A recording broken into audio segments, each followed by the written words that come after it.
I'm Christopher Birkins. My connection to TU is that I'm a student at TU, um, specifically in family and human services.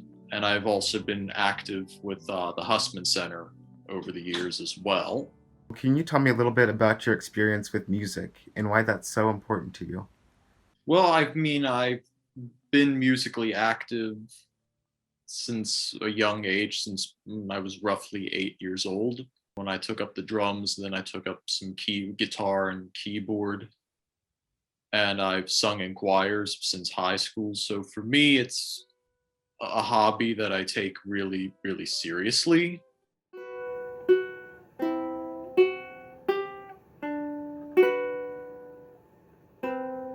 And also, there's a bit of a community aspect to it. So it's a great way to, meet people who share a similar interest in music. Can you tell me a little bit about how you became interested in photography? That was during my senior year of high school when I took a digital photography class as an elective. I did that for school, and then after graduating high school, I did it on and off, and then eventually I started to do it more consistently. Mostly like landscape and nature photographs. I've done some street photography here and there, and some like still life and food photography. Can you describe your experience at the Hussman Center? Do you feel like it's helped you in any way in terms of relationships? I think it certainly has helped me to the extent of being around other adults who are on the spectrum like myself. So, in that sense, yes, I do think it has helped.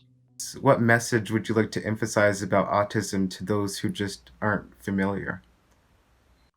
If I were to emphasize a particular message about autism and autism spectrum disorders to those who are unfamiliar, probably say that, it's not all the same thing, Hmm.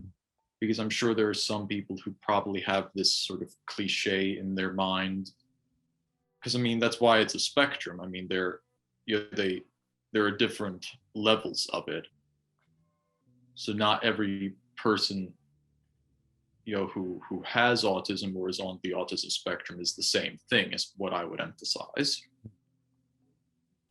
Because I'm studying family and human services due to that work experience, I'm hoping to combine that with my interests in something like in music and photography, and possibly in terms of my long-term career goals, maybe do something like art therapy, since that's you know kind of relevant to what I've been doing in terms of my studies and my extracurriculars Mhm. and interests. If I were to combine them all, which I intend to do, What does autism mean to you? is that it's more of a difference. It's not something that one should be like ashamed of, you know, or try to hide. And I think it's some ways it's sort of part of one's character. I think in my case, I feel like it's almost part of my character.